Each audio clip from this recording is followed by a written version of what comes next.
రోజక్క దొంగ నువ్వు చాలా చిలిపి చేస్తావు. ఏదో చెప్తా ఉండవు. కూటమి ప్రభుత్వము ఇవేమి ట్యాంపరింగ్లు చేయడం వల్ల గెలిచిందా? ఓకే, పక్కన పెడదాము.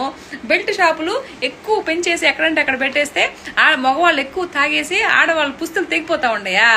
ఓకే. తర్వాత కరెంట్ ఛార్జీలు బాగా పెంచేసి ప్రజల్ని పీడిస్తున్నారు, జలగలు లాగినట్టు పీడిస్తున్నారా? ఓకే. తర్వాత ఏం చెప్తా ఉండవు. సో ఈ కూటమి ప్రభుత్వం వచ్చినప్పటి నుంచి ప్రజలు అల్లో రామచంద్ర అంటే అరిసిపోతా ఉన్నారా? అబ్బాబ్బా, చాలా పెద్ద సమస్య వచ్చింది. ఇప్పుడు ఏం చేయమంటావు?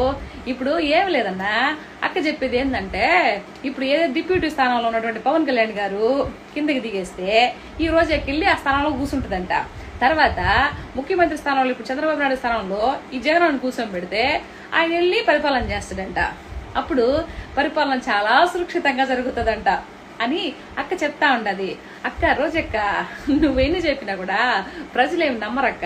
నాకు ఒకటి అర్థం కాదక్క.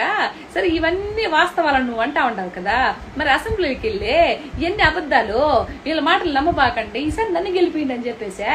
ఎందుకు జగనన్న చెప్పట్లేదు? నువ్వన్న చెప్పొచ్చు కదా జగనన్నకి. ఆహా, సరే కదా. ఇట్లాంటివన్నీ మీడియా మీదకి వచ్చితే ప్రజలు నమ్మే పరిస్థితులు లేరు. నువ్వు పోయి చెన్నైకి వెళ్ళా, మంచిగా బీచ్ లో శుద్ధంగా ఈత నేర్చుకోక బాగుంటుంది. రేపు రాబోయే రోజు సునామీ వస్తుంది, ఈత రావద్దు నీకా? రోజక్క దొంగ నువ్వు చాలా చిలిపి చేస్తావు. ఏదో చెప్తా ఉండవు. కూటమి ప్రభుత్వము ఇవేమి ట్యాంపరింగ్లు చేయడం వల్ల గెలిచిందా? ఓకే, పక్కన పెడదాము. బెల్ట్ షాపులు ఎక్కువ పెంచేసి ఎక్కడంటే అక్కడ పెట్టేస్తే మగవాళ్ళు ఎక్కువ తాగేసి ఆడవాళ్ళు పుస్తులు తెగిపోతా ఉండయా? ఓకే. తర్వాత కరెంట్ ఛార్జీలు బాగా పెంచేసి ప్రజల్ని పీడిస్తున్నారు, జలగలు లాగినట్టు పీడిస్తున్నారా? ఓకే. తర్వాత ఏం చెప్తా ఉండవు. సో ఈ కూటమి ప్రభుత్వం వచ్చినప్పటి నుంచి ప్రజలు అల్లో రామచంద్ర అంటే అరిసిపోతా ఉన్నారా? అబ్బాబ్బా, చాలా పెద్ద సమస్య వచ్చింది. ఇప్పుడు ఏం చేయమంటావు? ఇప్పుడు ఏం లేదన్నా, అక్క చెప్పేది ఏంటంటే, ఇప్పుడు ఏదో డిప్యూటీ స్థానంలో ఉన్నటువంటి పవన్ కళ్యాణ్ గారు కిందకి దిగేస్తే ఈ రోజు ఎక్కిళ్ళి ఆ స్థానంలో కూర్చుంటుందంట.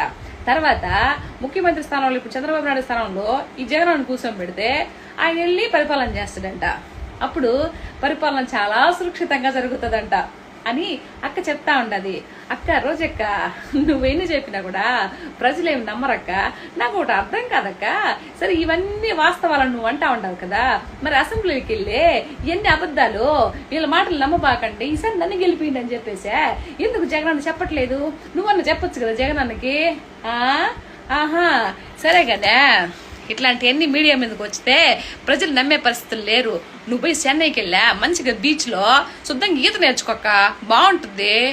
రేపు రాబోయే రోజు సునామీ వస్తుంది, ఈత రావద్దు నీకా?